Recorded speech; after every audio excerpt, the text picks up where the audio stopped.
tayo sa mga alaga natin.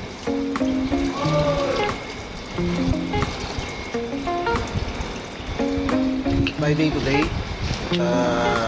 Ito mga kalapati natin. Naitip ako. Out namin ng 11. Kumain na ako, nakatulog. Ngayon, ito.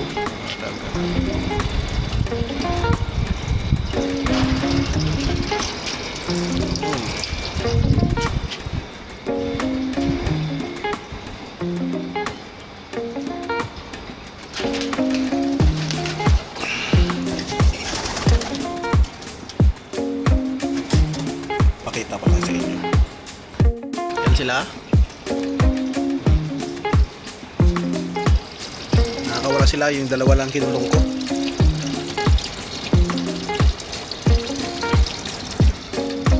Yung itim tsaka yung brown. Pero ngayon pakawala natin sila ngayon.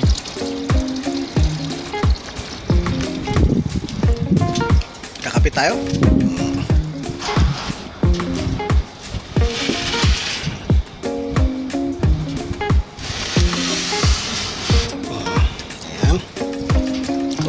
Sila para makagala naman.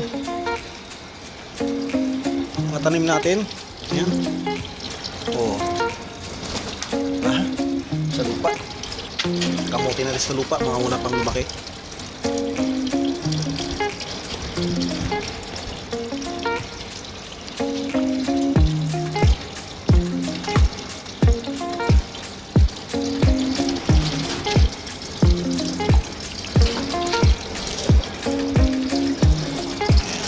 Aquaponics, ang isda natin nilagay kahapon. Yan. Diba? Sisigla nila. Ang sisigla ng mga ating mga koi.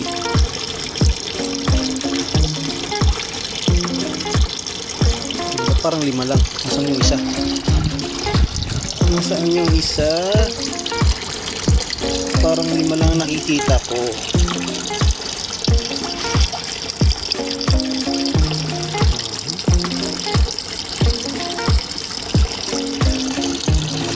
Isa.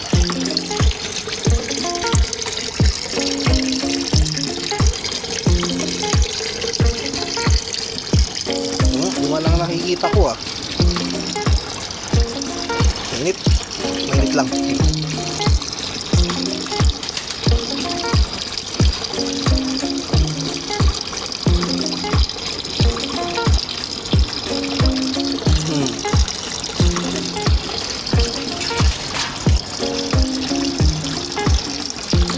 Isa mga koi,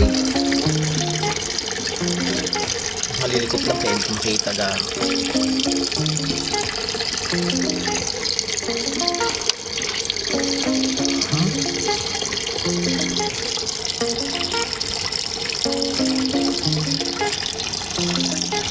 Ano, 5 na nga lang ah.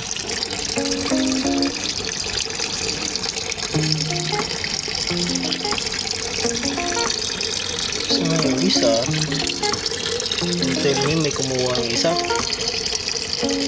may puto nakatalon dito.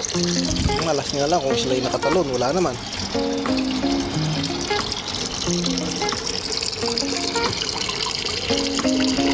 Yan, ayun ang mga alaga natin. Bali 2, 3, 4, 5. Ito yung isa, hindi ko talaga makita yung isa. 5 lang ang nakikita kong koi. Ano na dapat to ah? Dali ng pusa. Hindi naman nakakatang pusa rito. Wala oh. Walang tinitira nila yung ugat ng ating kamote. Ano yung koi natin?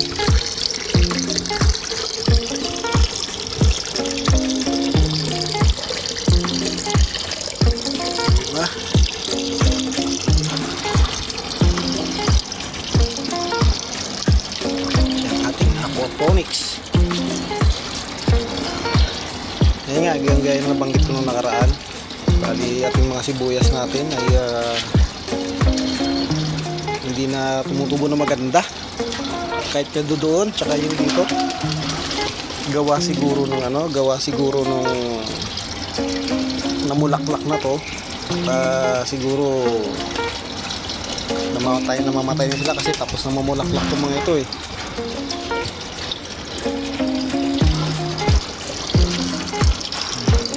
Yung natin ating dalawang talagang 5 lang nakikita ko, kulang ng isa.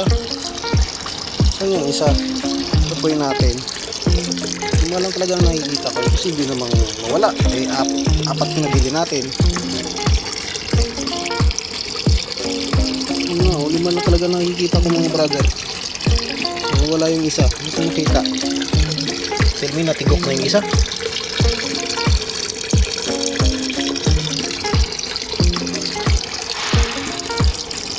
Lalabas din yan. Kasi kahapon ito, 6 ito eh.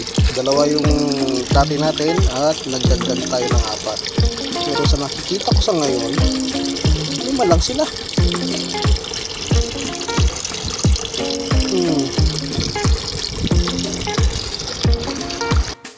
Yun nga, kaya pala kulang ngayon, oh. Tumalon nga yung isa. Nakatalon. Pero posible naman nakatalon dyan. Paano? Hindi ko ma-get kung nakatalon nga ba o dyan yung isa na yan, namatay na. Kaya pala nawawala. Ayan. Tumalon siguro yung isa na yan. Kaya ganyan. Kasi wala namang ibang ano rito eh. Siguro tumalon yan. Kaya pala 5 na lang. Sayang, isang 750 pin. By the way, okay lang yan. May magagawa. Talagang ganun. Ayun. Tigok, libing na lang natin yan dito. Pataba siya ng ating mga tanim. Yun nga, bad news. Walan tayo ng isa. Tumalon. Pero sa ano ko, healthy naman yung iba. Hindi ko lang alam kung bakit tumalon. Siguro kailangan ko lagyan ng tawag ito. Baka tumalon sila dyan sa pools na yun eh. Nalagyan ko muna ng PVC. Namatayan tayo ng isa. Siguro nakatalon siya rito. Hindi natin alam kung ano nangyari. Nakita natin yan. Nilibing ko na lang. Nabilad na ng gusto. Naging tuyo na. Hindi natin alam kung bakit tumalon yung isang coin na yon. Pero isa yun sa mga bagong coin natin. Ayan. Siguro lalagyan ko to ng mas mahabang pipe para yung hindi nila siguro. Ito na lang. Yan. Tudugtong natin dyan para kahit papano. Hindi naman sila gaanong tatalon. Yan. Hindi ganun kaingay. Yan. Yan lang. Ganun pa rin naman. Meron namang oxygen na pinoproduce yung ating pagbalik ng tubig. Yan. Hindi lang siya maingay at the same time hindi kagaya nung kanina na siguro naging tukso sa kanila na akala water pools may ibabaw, kaya tumalon palagi ko tumalon yun. Kaya yun, malas lang natin, nabawasan tayo ng isang koi. Ayun o, maging malinis na yung ilalim mo, diba kinakain nila yung lumot-lumot. Tapos, pag may makabili tayo ng pump na mas malaki, palitan natin yan kasi kung napapansin nyo, hindi nahihigop yung mga sa ilalim, dumi. Nahihipon sa ilalim. Kaya magpapalit tayo niyan ng mga tanim natin sa hydroponics. Ayan. Ganda ang tubo. Lalo na yung ating sitaw. Sitaw sa aquaponics, mukhang hiyang. Speaking of sitaw, ito ba? Buhay pa? Wala mga buhay. Hindi na buhay ito dito. Namatay. Kaya ang gagawin natin mga bro, ayusin natin itong mga tanim na to. Magpupunla tayo ng papaya. Tsaka yung isang seeds. Daming mga ito. Nakawala. Nakalaya na nga pala. May mga rumoronda, kaya siguro gustong rumonda ng mga ito o mga gutom na. Kainin ko lang saglit. Dito na natin pakainin.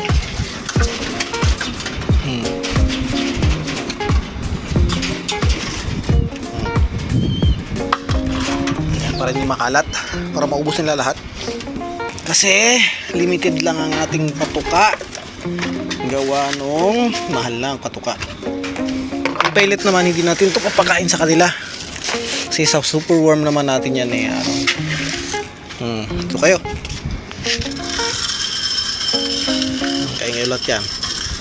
Kunti-kunti lang pakain ko sa inyo ngayon. Kasi mahal na ng patuka nyo.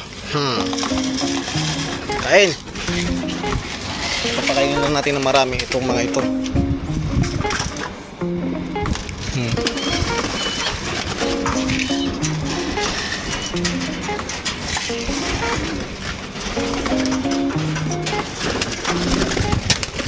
Ayan.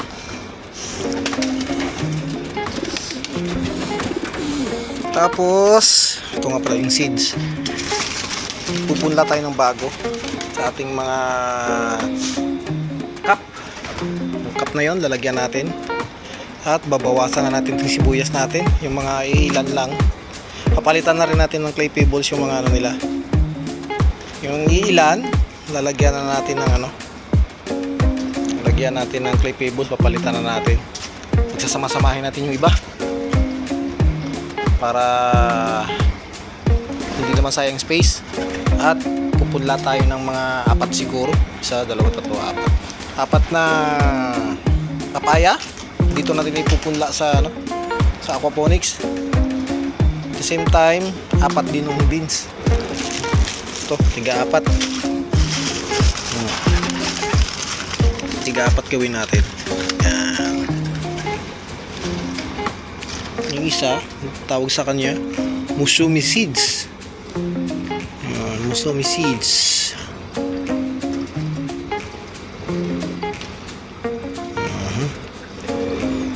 Tiga-4 siguro. Magpupunla tayo niyan. Try lang natin kung tutubo. Tapos maglalagay din tayo sa lupa. Kung tumubo sila na marami, di mas maganda.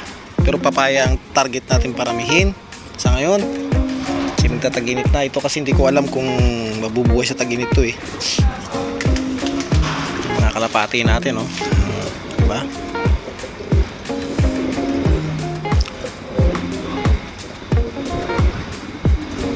Mga gutom na gutom na.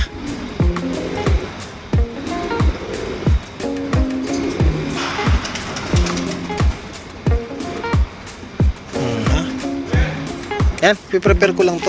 Then palitan na rin natin ng mga ano yan, ng mga clay pebbles yung iba. Okay? Mga bro, yung dalawang sitaw rito na tumubo sa isang cup lang, pinaghiwalay na natin. Ayan sila. At yun na nga yung nangyari sa ating mga ano, sibuyas dahon. Yan, lipat ko na sila. Pinagsama-sama ko na yung ibang maliit ko, konti lang. Ayan, naka-clay pebbles na. At itong 4 na to, tigda-2 seeds yan ito. Ayan, nagda-2 seeds. Lagay ko. Tapos meron din dyan. Lagay ko rin dyan sa hydroponics natin. Kasi kukunti lang pala laman ito, 10 piraso lang. Ang papaya, ayan, ito, papaya to, itong 2. Ayan. Sa aquaponics natin dyan, tinakpan ko lang. Tingnan natin kung ano mangyayari. Tatakpan ko rin yung 2 rito. Kukumpare natin sa walang takip. Kung alin yung mas mabilis. May ibon na nagpapakain sa baba. Alright. Tapos nagtanim rin dito tayo ng papaya. Dyan, papaya. Yan, may papaya rin dito, tsaka dyan. Tingnan natin kung alin sa kanila ang tutubo. Pero yung papaya kasi maraming seeds eh. Kaya pinaghiwalay natin. Hopefully may tumubo. Pichon pala yan. Ito, itong malaman ko ang beans ito. Malalaman na natin pag tumubo na. Hopefully tumubo.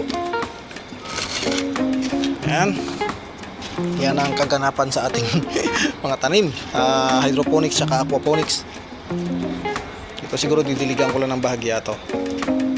Yan mga yan. Tingnan mo yung mga kalapati natin, hindi nila inubos yung patuka nila. Siguro bukas yung ating ano naman, yung ating superworm naman ang ating ayusin. Kasi hindi pare-parehas yung ano yung laki ng ating mga superworm. Pero dito ayos na. Update ko na lang kayo sa superworm natin. Yan, ito, magdadagdag tayo ng tubig dito at papakainin din natin to. Balik ako pagka nalagyan na natin ng pagkain ng mga ito. Papakain na natin ang ating mga isda. Yan sila.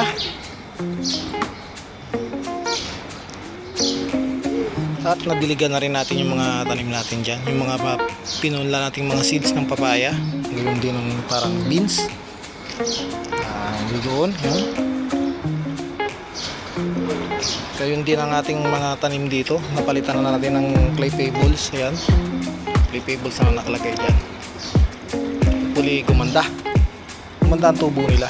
Hindi na madilaw. Lagay ko kung hindi sa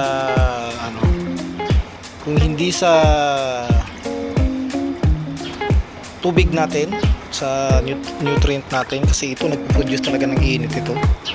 Hindi sa tubig natin, hindi na pinulan tayo sa nitrate, baka sa ating media na ginamit sa ating mga tanim. So obserba natin ng mga 1 linggo kung anong mangyayari. Yan, nailipat na natin ng maayos. Hopefully tumubo itong mga seeds natin mula natin. Ayan, gayon din dyan Isdaan natin, nabawasan ng isa ang ating koi. Tumalon yung isa. Hopefully wala nang tumalon. Sayang naman. Natin alam ano dahilan ba't tumalon. Ayan sila. Tapos lang ko magbigay ng pagkain. Nakakalibang tignan. Nagdagdag na rin tayo ng tubig para kahit pa paano. Yun pala, hindi pa natin nahanapan ng takip ito. Talagyan natin ng takip yan.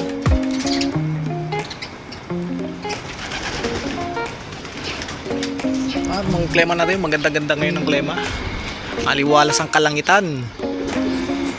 Mga kalapati natin nawala. Kinakawalan ko sila kasi limited na lang yung stock natin sa patuka nila kasi sobrang mahal naman ang patuka na. Wala kasing pumapasok ng mga stock nila rito, kaya siguro nagmahalan. Habang mahal, tipid-tipid muna. Ayan. Kailangan ubusin nila lahat yan. At may sumobra tayong clay pebbles. Ayun, tinabi ko muna. Gayun din sa papaya. Ayan, nakatabi lang muna yun dyan. Mga sobra yan. Kaya ayan, hopefully lumaki itong ating mga koi at dumami.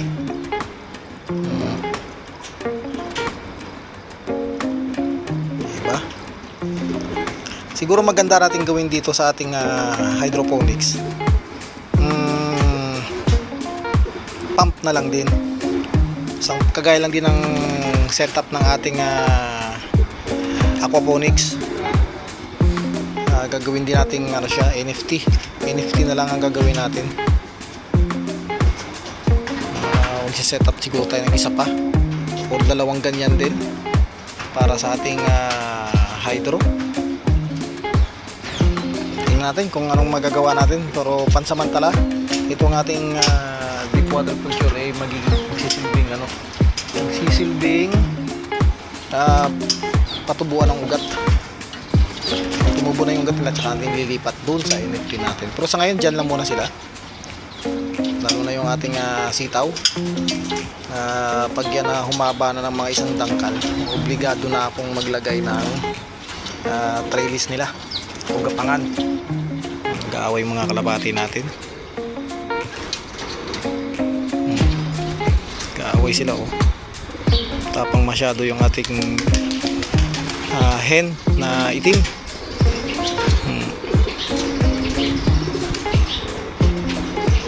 Masyadong matapang itong mga anak nung ating bihag.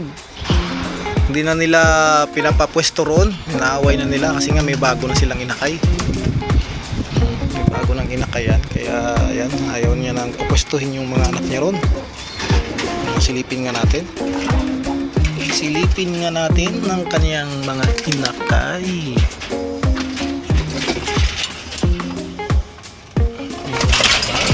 Ayun. Ayan, mga inakay nila. Aba. Naglabasan sila. Kaya pagkakataon na natin matignan. Lagay ko blue bat na naman ito. Ayan. Dalawa. Mukhang napatay pa yung isa. Mukhang naipit yung isa. Mukhang isa lang ang mabubuhay mga bro. Mukhang naipit yung isa. Buhay pa ba? Oh, malamig na. Mukhang isa lang ang nabuhay. Naipit ata yung isa eh. Oh. Okay lang yan.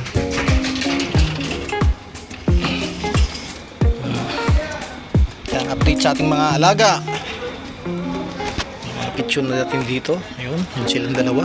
Malalaki na. Sarahan na natin na. Huwag natin sarahan. Ayan natin sila dyan. Para makalpas-alpas sila. Para mga hinain ba. Lahat sila pakawala muna. Para tipid.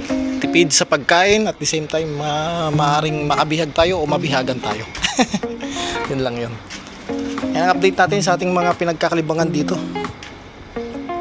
Ingat-ingat lang ang lahat at God bless us all. Bye-bye!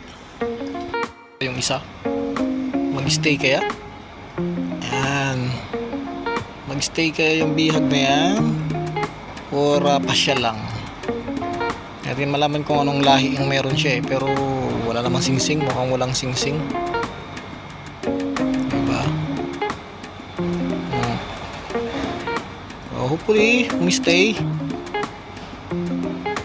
Abangan sa mga susunod na araw kung yan ay mag-i-stay dito. Patuka at yan, nanginginain nga. Gutom mga bro. Alam mo dito sana siya umakyat eh makakain siya ng maayos pero barako mukhang barako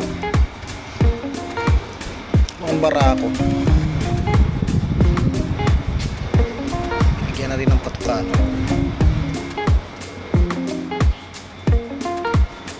Hindi mailap.